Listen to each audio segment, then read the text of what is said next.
Welcome back to our YouTube channel.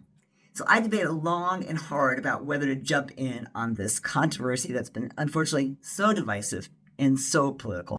But today I really want to have a serious science-based conversation about Tylenol, also called acetaminophen or paracetamol.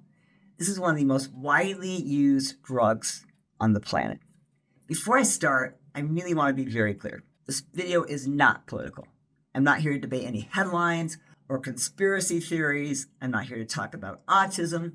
My goal is not to scare you or to tell you to throw away your medicine cabinet. My goal really is to just explain scientifically why this drug deserves a lot of respect and why you should be cautious, especially in certain situations.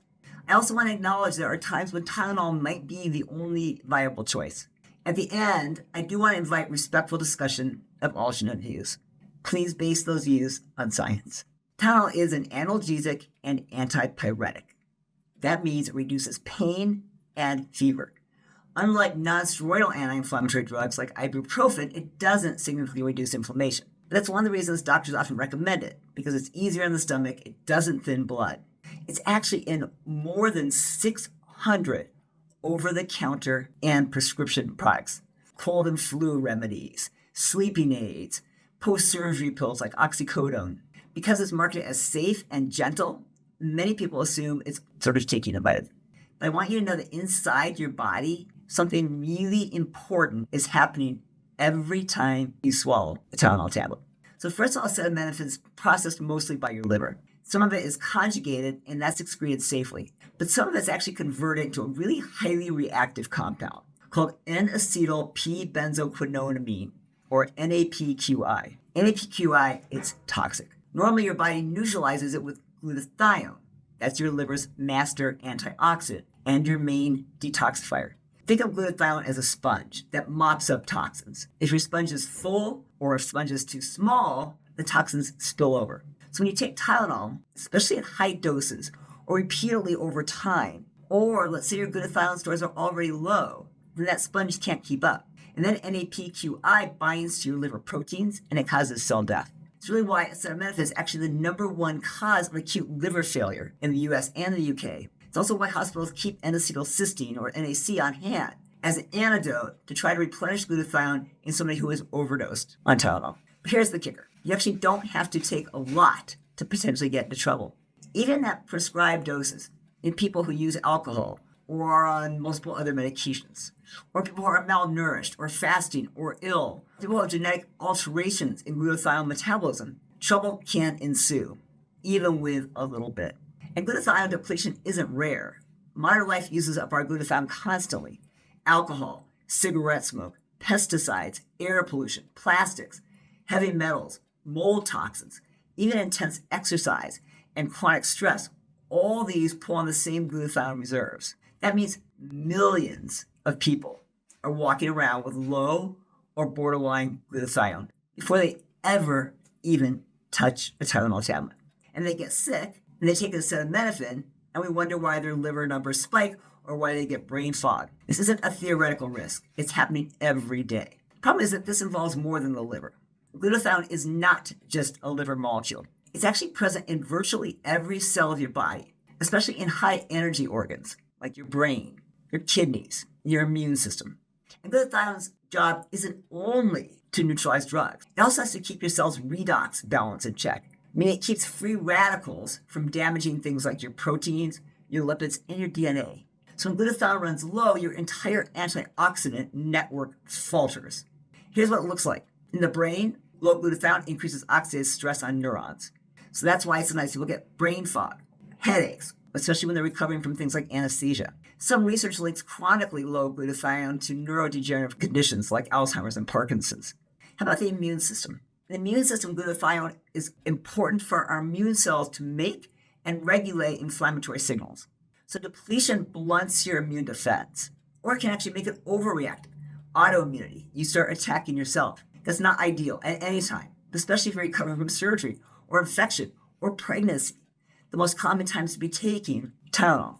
In the kidneys, your kidneys use glutathione to handle toxins. If it's depleted, you see more oxidative damage and slower elimination of these drugs. So the drugs are staying around longer wreaking even more havoc. How about my favorite topic, the mitochondria? Glutathione lives inside the mitochondria, the power plants of your cells. So depletion here reduces your energy production. You see fatigue, delayed healing responses. We need mitochondria essentially, critically, after we have something like surgery. In detox pathways, glutathione is part of what we call phase 2 conjugation. It's the step where your liver and other tissues actually attach molecules to toxins so they can be safely excreted. Without enough glutathione, that phase 2 slows, and those reactive intermediates start building up, and then they become secondary toxic metabolites. Modern life just adds fuel to the fire. So now when you add a drug like Tylenol, which directly creates a compound that needs glutathione to be neutralized, you're going to push the system over the edge. That's why some people will feel wiped out or get brain fog after taking what even seems like a normal dose of acetaminophen. Their glutathione reserves are already low. I see this all the time. I test glutathione in my patients. I would say about half of people are low. This is not an uncommon problem. So in those people, the drug is just the last straw. This isn't meant to frighten you. It's simply meant to explain why Tylenol isn't neutral for the rest of your body either. We've been taking this drug really lightly for a lot of decades. Now let's talk about a situation that doesn't get enough attention, post-operative pain. I recently had to have a little surgery. And before I went into the OR, they handed me 2 little pills and told me to take these. Well, what are they? And she said, oh, they're just Tylenol. So I declined. After surgery, your liver is really busy. You have to clean out all these anesthetic agents you've been given. You've been given antibiotics and other drugs. Glutathione is essential for that. Your glutathione stores are already under a lot of pressure. You're fasted. You're stressed. Now we add Tylenol on top of that, further depleting glutathione just when your body actually needs it the most. So for many people, that's going to create a slow recovery, more oxidative stress, potentially higher risk of liver injury, brain injury, mitochondrial dysfunction. We already know that anesthetics are hard on the brain. Depleting glutathione is not going to make that better, especially if you're taking multiple other medications like so many people who are going to surgery are. So I don't mean nobody should ever take Tylenol, but it means you really need to think about, do you need it? Is there another option? Is there something else that I can do? Can I stagger the doses? Can we support glutathione at the same time? So if I'm going to take Tylenol, I should be taking NAC and glycine along with it. Pregnancy is another time to be cautious. Detox pathways can be altered during pregnancy, and the fetus depends on maternal antioxidant capacity. So there have been several observational studies that have raised concern about prenatal acetaminophen exposure and later neurodevelopmental or reproductive effects. Data is not definitive, but they're concerning enough. Public health groups now recommend using the lowest effective dose for the shortest amount of time and only when it's really clearly needed. I think always think, do I really need this? Or is there some other way to control my symptoms? Can I just rest? Can I use ice or heat or acupuncture? And children deserve special mention because their glutathione reserves are small, and liquid formulations can be really easy to misdose. And toxic doses can recur at much lower levels. So I've seen parents oftentimes accidentally give 2 different over-the-counter products, and they both contain Tylenol. Now you can push a child into dangerous territory without even realizing it. Bottom line, be meticulous with dosing, double-check product labels. When in doubt, talk to your pediatrician, talk to your pharmacist. And also remember, kids today are really exposed to a lot of environmental pollutants, ultra-processed foods, in some cases secondhand smoke, all the things that chip away at their glutathione before Tylenol even enters the picture. There are times when acetaminophen may be the only safe or practical option for someone.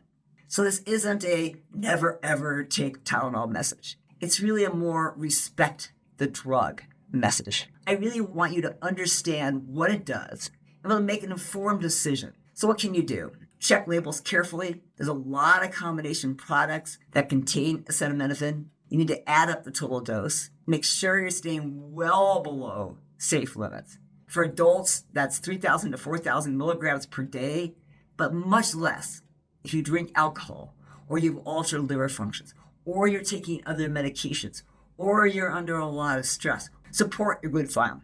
Eat enough protein, prioritize things like eggs and garlic and cruciferous vegetables. And always avoid alcohol with Tylenol. Alcohol depletes glutathione and increases that NAPQI, that toxic metabolite. How many people take Tylenol after they've been drinking all night to avoid a hangover? So to wrap up, I'm not here to argue politics. The ultimate choice is always yours. But what I want you to be able to do is understand the science to make an informed choice. Tylenol works by creating a toxic intermediate that your body has to neutralize with glutathione. In multiple situations, after surgery, during pregnancy, in children, in people with low antioxidant reserves, that detox system can be easily overwhelmed. And because modern life steadily drains our glutathione, so many of us are a lot closer to the edge than we realize. So please respect this drive, understand what you're doing. Share this video with other people so that people can be educated. I just want people to make educated choices. You can make whatever choice feels right, but make it with science behind it. I welcome your comments. Thank you so much for watching. Please take care of yourselves. If you appreciate this, please give it a thumbs up, share it, join our YouTube channel for more science-based information. Put your comments below, but again, please base them on science. Thanks, you guys.